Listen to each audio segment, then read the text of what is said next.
Success बिना failure के कभी भी नहीं आती है। To do your best, take adequate rest. आपके सपने जो हैं वो आपके हैं, आपके बच्चों के नहीं हैं। एआई को मैं एज अ टूल काम में लूंगा। Education is about giving you fundamentals. Exam जो है ये वन वे टिकट है, यहाँ से अभी हमको आगे ही बढ़ना है। And most importantly, have fun. Warrior बनोगे या वॉरियर बनोगे?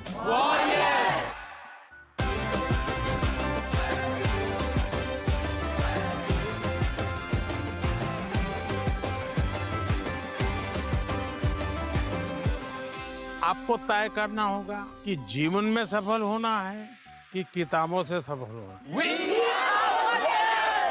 अपनी मेहनत से तू दुनिया को जीत ले। आज का जो हमारा एपिसोड है, इस एपिसोड के गेस्ट बड़े कमाल के हैं। उन्होंने पूरी दुनिया में एक बहुत कमाल का स्पिरिचुअल रेवोल्यूशन की शुरुआत की। अब वो बढ़ता चला जा रहा है। जब भारत में होड़ लगी हुई थी डॉक्टर और इंजीनियर बनने की, तो उन्होंने एक नया रास्ता दिखाया, इनर इंजीनियरिंग का। ये एक ऐसे स्पिरिचुअल मास्टर हैं जो स्पिरिचुअलिटी को आसान बना देते हैं, आज के जमाने का बना देते हैं। ये एक ऐसे योगी हैं जो योगा को कूल बना देते हैं, रिलेटेबल बना देते हैं। बॉयज एंड गर्ल्स, जोरदार तालियां। एक दिव्यदर्शी, एक योगी, एक क्रांति के लिए जिसे हम सब सद्गुरु के नाम से जानते हैं।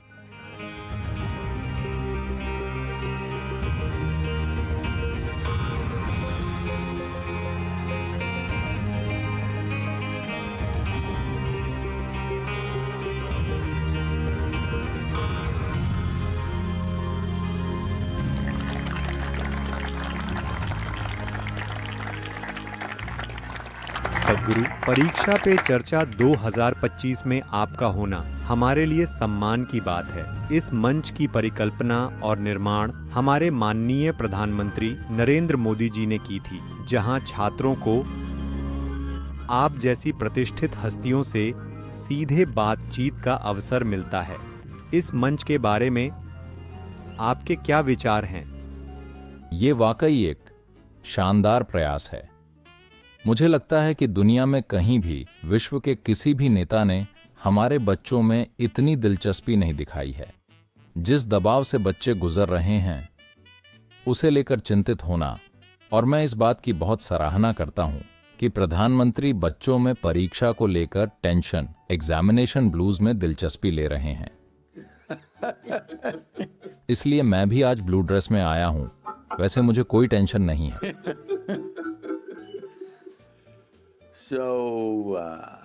मुझे याद है मैं लगभग 2 साल तक एक फार्मेसी में वॉलंटियर करता था। मैंने पाया कि परीक्षा के समय हम बहुत सारी मैक्सोफॉर्म और डेपेंडोल दवाओं का स्टॉक किया करते थे। ये उस समय की दस्त रोकने वाली गोलियां थीं। तो परीक्षा के दौरान भारी मात्रा में ये दस्त रोकने वाली दवाएं बेची जाती थीं। 10वीं और 12वीं की परीक्षा आना मतलब दस्त। तो ये एक पैटर्न की तरह था? हाँ, आप यकीन नहीं करेंगे, सभी फार्मेसियां इनका स्टॉक करती थीं, एक्स्ट्रा स्टॉक जमा करती थीं, क्योंकि ये सब बिक जाएगा। मुझे उम्मीद है कि आप लोग ऐसे नहीं हैं, नहीं ना? मैं सोचा करता था कि हो क्या रहा है। तो ये डर, हमें ये समझना चाहिए कि हम कैसे बने हैं। सबसे पहली बात तो शिक्षा परीक्षा के बारे में नहीं है। परीक्षा सिर्फ ये देखने के लिए एक मूल्यांकन है कि आप अगले चरण में जाने के लिए योग्य हैं या नहीं। शिक्षा आपको जीवन तक पहुंच प्रदान करने के बारे में है। अभी आप यहां बैठे हैं इस लॉन में, घास की हर एक पत्ती, आपको आश्चर्य करना चाहिए ये इस तरह क्यों बनी है। इसने ये तय क्यों नहीं किया कि ये भी नारियल के पेड़ की तरह बढ़ेगी। ये इतनी छोटी क्यों है और अपना काम कर रही है। मैं आपको ये बता रहा हूं कि आपको अपनी बुद्धि को गतिशील मोड में रखना चाहिए, फिर चाहे ये जो भी हो। यहां एक मोटरसाइकिल है। ये बस ये सोचने के बारे में नहीं है कि ओह मुझे भी एक चाहिए, सिर्फ उतना नहीं, ये कैसे काम करती है, ये क्या है। अगर आप घास को देखें, इसकी बायोलॉजी क्या है, इसकी फिजिक्स क्या है, केमिस्ट्री क्या है। अगर आप मोटरसाइकिल को देखें, इसकी फिजिक्स क्या है, गणित क्या है, केमिस्ट्री क्या है जो इसे चलाती है। अपने आप को देखें और इन पर गौर करें। आपको अपनी बुद्धि को गतिशील मोड में रखना चाहिए। ऐसा नहीं कि जब मैं पढ़ता हूं तो मैं ऐसा होता हूं, बाकी समय मैं ऐसा रहता हूं। नहीं, हमेशा ऑन रहना है अगर आप जीवन तक पहुंचना चाहते हैं तो, क्योंकि शिक्षा आपको एक बुनियाद देने के बारे में है जो आपको जीवन तक पहुंचाएगी। जब मैं कहता हूं जीवन तक पहुंचना, तो कल आप जो भी करना चाहें, जो भी करना चुनते हैं, आपको उसे अच्छे से करना चाहिए। इसका मतलब है योग्यता। अगर आपको योग्य होना है तो आपको उस आयाम तक पहुंचना होगा। वहां तक पहुंचने के लिए इसके कई पहलू हैं। एक अहम बात यह है कि आपकी बुद्धि सक्रिय और गतिशील है। कभी ऐसा मत सोचिए क्या मैं इसके या उसके जितना बुद्धिमान हूं। ऐसी कोई चीज नहीं होती। ये एक दिखावा है जो दुनिया में फैला हुआ है। हर कोई चमक सकता है और ऐसी चीजें कर सकता है जिसकी दूसरे कल्पना नहीं कर सकते। हर कोई। बात बस इतनी है कि उसके लिए जरूरी प्रयास नहीं हो रहा है, इसीलिए वो चमक नहीं आ रही। अभी जिसे आप स्कूल कहते हैं, जिसे आप शिक्षा कहते हैं, जिसे आप परीक्षा कहते हैं, वो इसके बारे में है जानने की लालसा, अपने मन के चमत्कार को चमकाना। जब मैं कहता हूं चमकना, तो बहुत सारे अध्ययन हैं जो ब्रेन मैपिंग पर हैं। दुनिया में ऐसे बहुत सारे अध्ययन हैं। एक समय एक वैज्ञानिक इस अध्ययन को दिखा रहा था। मैं स्विट्जरलैंड में जो ब्रेन मैपिंग कर रहे थे और मैं वहां देखने गया। उन्होंने 17% की मैपिंग कर ली थी और वो कंप्यूटर के रूप में मस्तिष्क की नकल करने की कोशिश कर रहे थे। और मैं वहां गया। वो बोले कि उन्होंने मस्तिष्क का 17% हिस्सा कंप्यूटर से बना लिया है, मस्तिष्क की क्षमता का। जैसे आपका स्पोर्ट्स हॉल, वो क्या है, वज्र है ना, वज्र हॉल, उस आकार का लगभग 3/4 या लगभग उसी आकार का वो फर्श से छत तक कंप्यूटरों से भरा हुआ है। ये आपके मस्तिष्क का 17% है। मैंने कहा मैंने इसे यहां बेहतर तरीके से पैक कर रखा है। ये ब्रेन मैपिंग दिखा रहा है। अगर आप नारियल के पेड़ के बारे में सोचते हैं तो आपके मस्तिष्क का एक हिस्सा चमकेगा। अगर आप पहाड़ के बारे में सोचते हैं तो कुछ और चमकेगा। अगर आप गणित के नंबर्स के बारे में सोचते हैं तो कुछ और चमकेगा। इस तरह वो दिखा रहे थे। लेकिन हाल के अध्ययनों से पता चला है, जब लोग बहुत ध्यानमय होते हैं, शांभवी के साथ बहुत सारे अध्ययन किए गए हैं, आपको उन्हें देखना चाहिए। शांभवी महामुद्रा से वो देखते हैं कि मस्तिष्क का बड़ा हिस्सा चमक उठा है।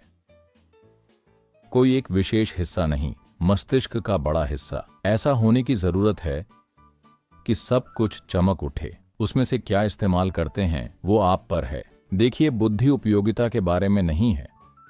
बुद्धि जीवन के अनुभव की गहनता पैदा करती है। आप अपनी बुद्धि को जितना ज्यादा सक्रिय रखेंगे, उतनी ही अधिक आपकी पहुंच हर उस चीज तक होगी जो आप देखते हैं। देखिए, अगर आपके शरीर ने अच्छे से कसरत की हुई है तो आप उन लोगों की तुलना में बेहतर काम कर सकते हैं जिन्होंने अच्छे से कसरत नहीं की है। क्या ये सच है? तो फिर आपकी मानसिक क्षमताओं के साथ ये सच क्यों नहीं है? वो जितनी अधिक इस्तेमाल की जाती है, उतने ही बेहतर ढंग से काम करती हैं। उन्हें भविष्य के लिए बचाकर न रखें। अगर आप उन्हें बचाकर रखेंगे तो वो गायब हो जाएंगी। ठीक है, ये बादल की तरह है। अगर बारिश होती है तो अच्छा है, अगर नहीं होती तो वो वैसे भी चला जाएगा।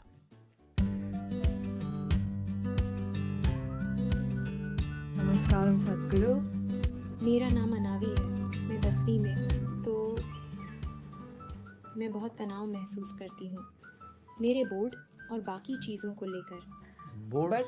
हाँ बोर्ड, क्योंकि मैं 10वीं में हूँ। मैं उस तनाव को पढ़ने में नहीं लगा पा रही हूँ। You mean your examination? This परीक्षा पे चर्चा board. I know what you're saying about that. मेरे पास टाइम है, पर मैं पढ़ने के बजाय कुछ खेलने लगती हूँ और मुझे नहीं पता कि इस बारे में क्या करूँ। अगर आप खेल रही हैं तो जाहिर है आप तनाव में नहीं हैं।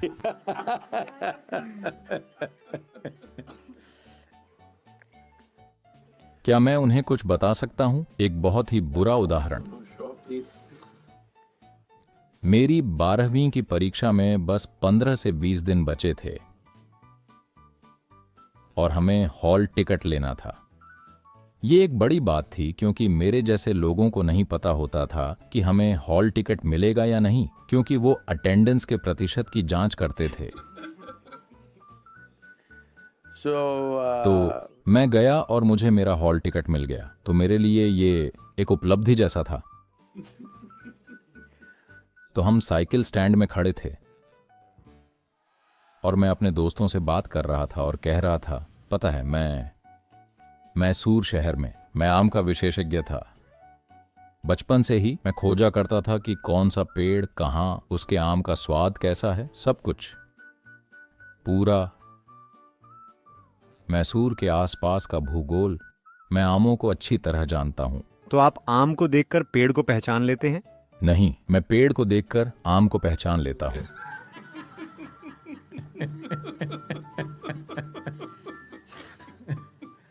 तो मुझे पता है कि इसका स्वाद कैसा है, ये क्या है, सब कुछ, क्योंकि मैंने हर पेड़ से खाया है।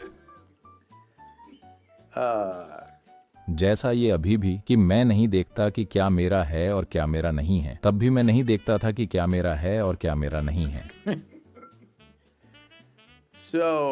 मैं अपने दोस्तों को बता रहा था कि वहां यूनिवर्सिटी कैंपस में सारे आमों में फूल आ गए हैं, क्योंकि पहले हम कच्चे आम को अलग अलग चरणों में खाते हैं और फिर जब ये पक जाता है तो हम इसे अलग तरीकों से खाते हैं।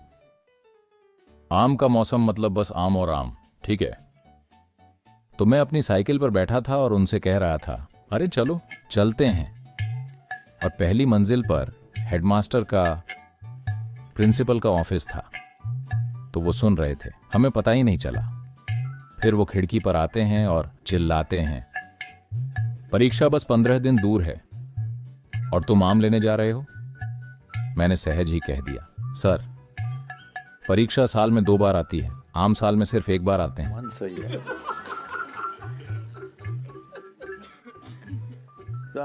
लेकिन मैं पास हो गया और आगे बढ़ गया, ठीक है।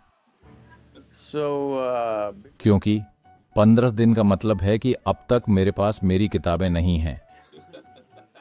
मुझे भीख मांगनी पड़ती थी या किसी से उधार लेनी पड़ती थी, क्योंकि मैंने वो सब किसी और चीज में निवेश कर दिया होता था।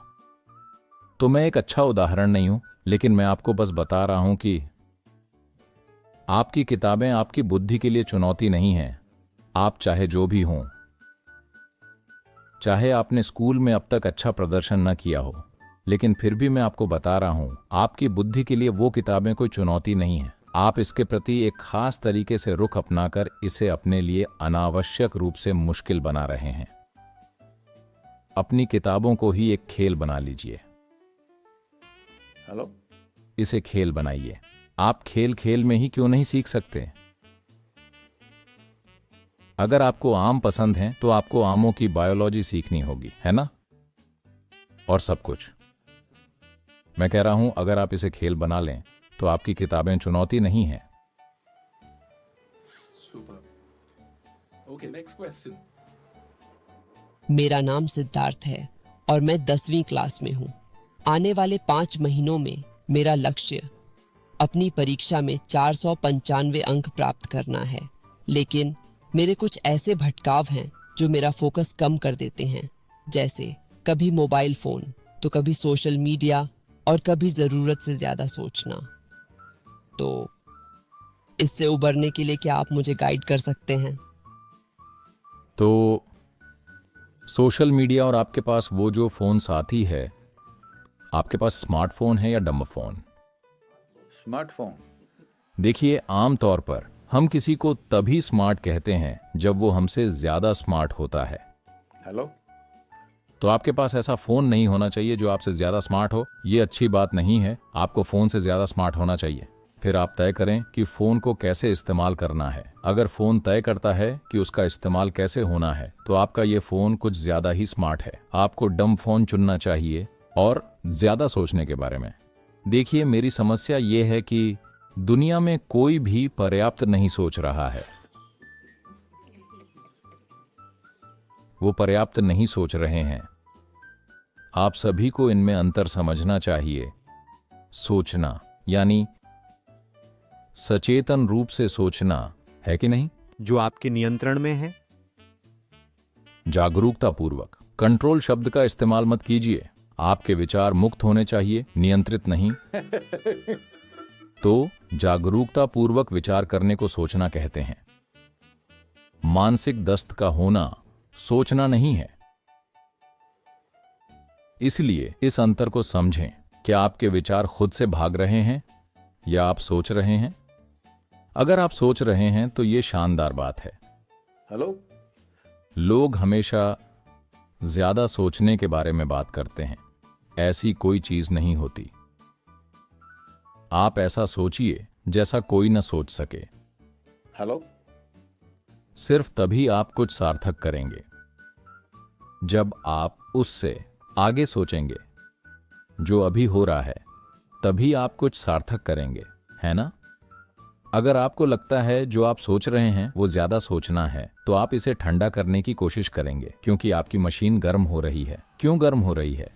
क्योंकि घर्षण है। घर्षण क्यों है? क्योंकि पर्याप्त चिकनाई नहीं है। अभी कोई भी मशीन, ये मोटरसाइकिल यहां खड़ी है, अगर आप इंजन ऑयल निकालकर इसे चलाएं, 3 मिनट में ये शानदार मशीन खत्म हो जाएगी। हाँ या ना? यही आप पर लागू होता है। कोई चिकनाई नहीं और आप अपने मन का इस्तेमाल कर रहे हैं। बूम, ये बिखर जाएगा।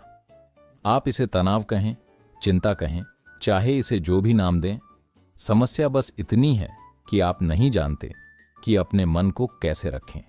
आप नहीं जानते कि इसे कैसे तालमेल में रखें। हम ज्यामिति के बारे में बात कर रहे थे। जो ज्यामितीय रूप से अच्छे तालमेल में है, वही सहजता से काम करेगा।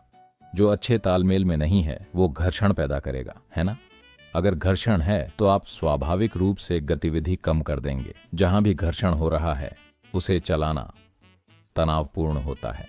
जो भी चीज घर्षण वाली है, उससे आप खुद को हमेशा बचाने की कोशिश करेंगे। तो इसके लिए हम एक बहुत ही आसान चीज कर सकते हैं। आसान चीज बस इतनी है, जिसे आप मेरा शरीर कहते हैं और जिसे आप मेरा मन कहते हैं, दोनों ही आपने इकट्ठा किए हैं, है ना?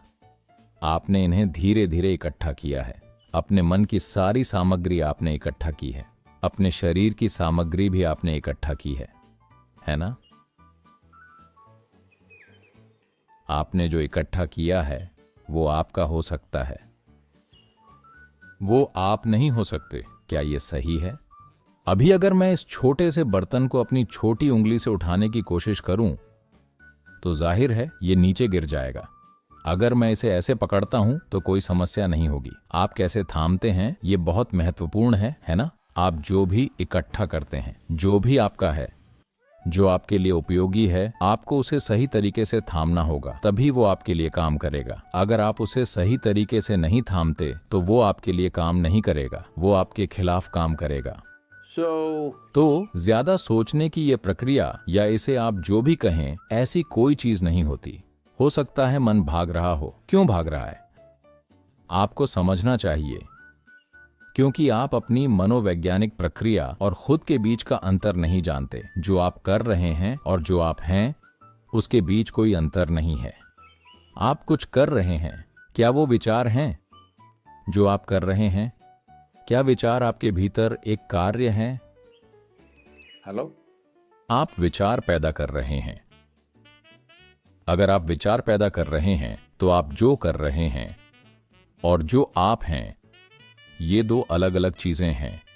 ये दूरी वहां नहीं है। इसीलिए ध्यान की जरूरत है। ध्यानमय होने का मूल पहलू ये है कि यह एक गुण है। ध्यान कोई कार्य नहीं है, बल्कि एक गुण है। ये गुण क्या है?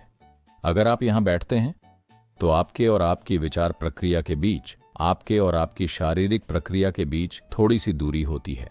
तो अगर आप यहां बैठते हैं तो आपका शरीर बीच में नहीं आता, आपका मन बीच में नहीं आता। दुनिया वैसे भी कुछ दूरी पर है ना? जो चीज आपसे दूर है उससे आपको कोई परेशानी नहीं है। फोन से भी आपको थोड़ी दूरी बनानी चाहिए, है ना? देखिए, अगर आपका हाथ आपकी इजाजत के बिना इधर उधर उछलने लगे तो ये एक बीमारी लगती है या नहीं? हेलो, शायद मिस्टर पार्किंसंस आपसे मिलने आए हों। अगर आपका मन आपकी इजाजत के बिना हर जगह दौड़ रहा है तो ये बीमारी है या नहीं? तो ये बहुत महत्वपूर्ण है कि आप खुद को, अपने शरीर और मन को अस्वस्थ न बनाएं। अगर ये वो चीजें करने लगे जो आप नहीं चाहते तो ये अस्वस्थ है। इसे वो करना चाहिए जो आप चाहते हैं। इस शरीर को वही करना चाहिए जो आप चाहते हैं। आपका मन वही करे जो आप चाहते हैं। इसके लिए एक आसान प्रक्रिया है जिसे मिरेकल ऑफ माइंड कहा जाता है। हम आपको इसका लिंक भेजेंगे जिससे आप अभ्यास कर सकते हैं। आसान प्रक्रिया है, दिन में सिर्फ 7 मिनट, दिन में सिर्फ 7 मिनट ये चमत्कार कर देगी। ये आपके अंदर संतुलन लाएगी।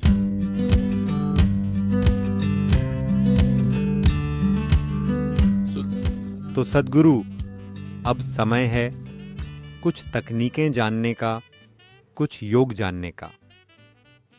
आपसे एक मास्टर क्लास का उन सभी छात्रों के लिए जो अभी इस प्रसारण को सुन रहे हैं। तो ये एक आसान प्रक्रिया है जो आपके और शरीर के बीच दूरी पैदा करेगी। आपकी शारीरिक और मनोवैज्ञानिक प्रक्रिया के बीच अगर थोड़ी दूरी है तो आप उन चीजों से आजाद होंगे। आप शरीर का उपयोग कर सकते हैं, मन का जैसे चाहें उपयोग कर सकते हैं। तो आपके जीवन के इस चरण में ये बहुत जरूरी है, चाहे परीक्षा हो या ना हो, आपको खुद को पूरी तरह से जीवंत रखना चाहिए। इसके लिए एक आसान प्रक्रिया है।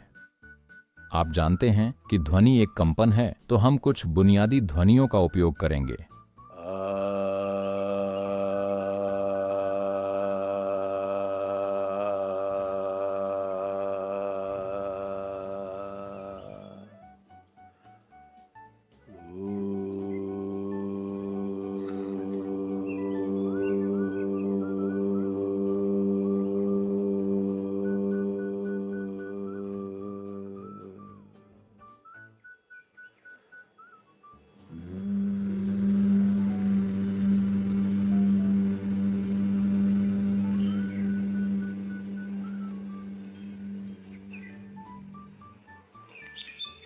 एक रिमाइंडर सेट कर लीजिए 7 मिनट के लिए।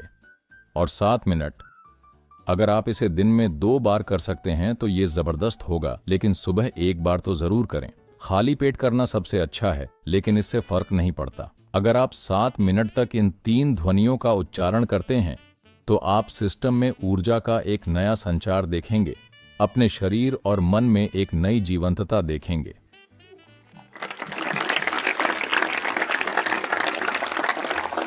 परीक्षा पे चर्चा 2025 में आपसे बात करके हमें बहुत खुशी हुई सद्गुरु।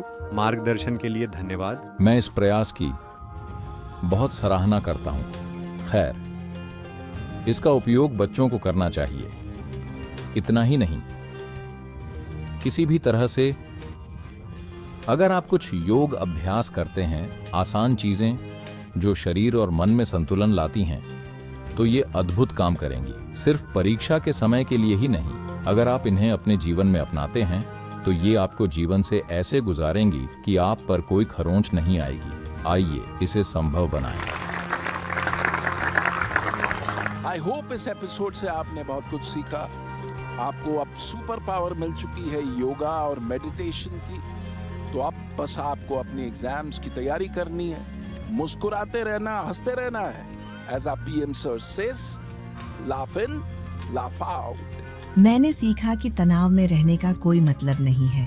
अपने भविष्य या आने वाली चीजों की चिंता मत करो, बस इस पल में रहो और अपना सर्वश्रेष्ठ करो। मैं अपने मन को केंद्रित और संतुलित रखने के लिए योग भी करूंगी। इसने परीक्षाओं के बारे में मेरा नजरिया बदल दिया है। ये खत्म होने के बाद मैं एक नई सोच और एक नई नजरिए से पढ़ सकता हूँ। मोदी जी, आपका बहुत धन्यवाद, क्योंकि इस पहल से मुझे महसूस हुआ कि वे हम छात्रों को महत्वपूर्ण मानते हैं। इससे समझ आया कि पढ़ाई या परीक्षाएं कोई बड़ी चीज नहीं है, ये सिर्फ एक बाधा है और हमें इसे बाधा के रूप में भी नहीं मानना चाहिए। वास्तव में हमें इसे हल्के में लेकर आनंद लेना चाहिए। इसको लेकर कोई तनाव नहीं लेना चाहिए।